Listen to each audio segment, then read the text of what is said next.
The Department of Homeland Security has granted Montana an extension of 1 year to comply with the Real ID program.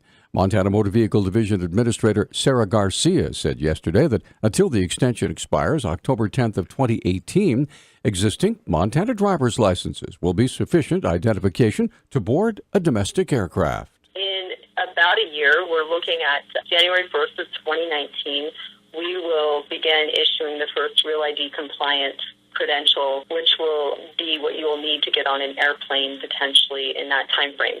The extension request really just gives us the time that we need to be able to implement all of those changes that need to happen in the motor vehicle division so we can issue those Real ID compliant cards. Garcia describes the difference between your present driver's license and a Real ID compliant license. Really what changes on the face of that card is that you will then have a card that has a star with a circle on it, and that's kind of the symbol that's used to recognize that you have a Real ID compliant card in your wallet. The 2017 Montana legislature authorized the Motor Vehicle Division to comply with the federal Real ID law through Senate Bill 366 and to begin issuing compliant credentials starting in January of 2019. A woman who is accused of playing a role in the beating, death, and dismemberment of her boyfriend has been sentenced to 40 years in the Montana State Prison. The Billings Gazette reports 41-year-old Carrie Elizabeth Stansover-Bull was charged with negligent homicide, aggravated assault by accountability, and 2 counts of tampering with or fabricating physical evidence. Jeffrey Hewitt was killed in 2015. His dismembered body was found on the side of a road.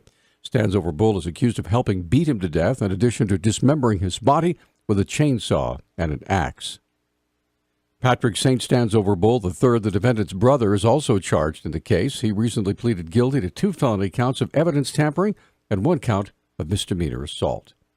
On Saturday, thousands of hunters will be heading out to their favorite spots for the first day of the 2017 general rifle season. Spokeswoman for Montana Fish, Wildlife and Parks, Vivica Krauser, has some last-minute tips to help make the trip safe and successful, starting with the basics like wearing hunter orange. You have to have at least 400 square inches of hunter orange above the waist, and it has to be visible from all sides. So if you've got a backpack on, make sure you drape hunter orange over that. Also making sure you secure permission to hunt on private land or to retrieve animals from private land. That's a big one that often goes overlooked. Since all hunters must have a certified tag in order to hunt legally in Montana, Krauser had one very obvious suggestion. Making sure that you're using your own tag. That's a biggie too. I mean, we all know we have to have a tag when we're out there, but I think sometimes we forget that they're not transferable. So you can't use a friend's, you can't use a spouse's. You want to make sure you have your own. Krauser urged all hunters to refer to the Montana Fish, Wildlife and Parks website and click on the Hunting tab to get all the information necessary for a safe and successful hunt. There's a link, of course, on our website at newstalkkgvo.com. A man was uninjured but arrested after he was sleeping in a dumpster that was picked up and emptied into the back of a Helena collection truck. The Independent Record reports the man was dumped into the cardboard recycling truck Tuesday morning. Helena Police Lieutenant Corey Bailey said the man was only in the truck for a short amount of time because the driver saw boxes being thrown out and heard him pounding on the walls of the truck. Officers arrested the man after learning he was wanted on a pair of outstanding warrants. University of Montana rolled out yet another round of voluntary retirement offers yesterday, this time aimed at non-faculty employees who were paid out of a general fund. Interim Vice President for Administration and Finance, Rosie Keller, presented details of the offer. You must be a full-time administrative, contract professional, and classified staff. So at this particular time, it's only being offered for a full-time individual employee. Your wages must be 100% funded through the state general funds. She ended with the date and other details of voluntary early termination. Your employment duties will terminate as of December 31st, 2017. So this coming December, you will terminate on December 31st. You will be paid for the 6 months of the rest of this fiscal year. So even though you will terminate on December 31st, you will receive your wages for January through June. The university has been tasked with reducing personnel and benefit costs from where they are now at nearly 90% to approximately 75%. Two Montana Republicans seeking to challenge incumbent Democrat Senator Jon Tester in 2018 are chipping in large amounts of their own money to jumpstart their campaigns.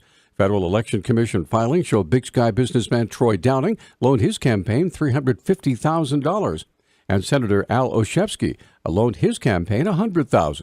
Loans make up most of the candidates' campaign receipts so far. State Auditor Matt Rosendale has raised the most from outside sources among the Republicans, with $434,000 in contributions through September 30th. Retired District Court Judge Russell Fagg declared his candidacy after the campaign finance reporting deadline had passed. He had already been fundraising, but spokesman Bowen Greenwood would not say how much money Fagg has taken in so far. Tester has raised $7.9 million, including $1.2 million in the most recent quarter.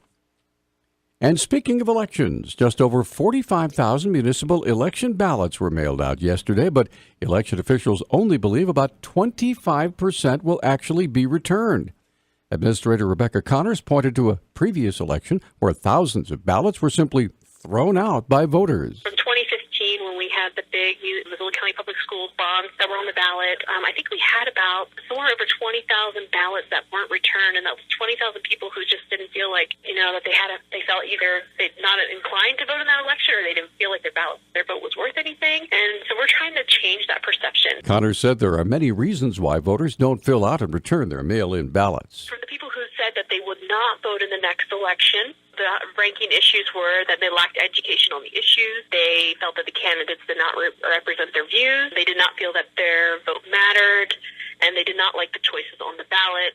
And then 0.3% said they do not care. Now, if you could just turn up your radio a little bit for the next few seconds. This is really important, okay? Breaking down the numbers, 45,000 ballots were mailed out.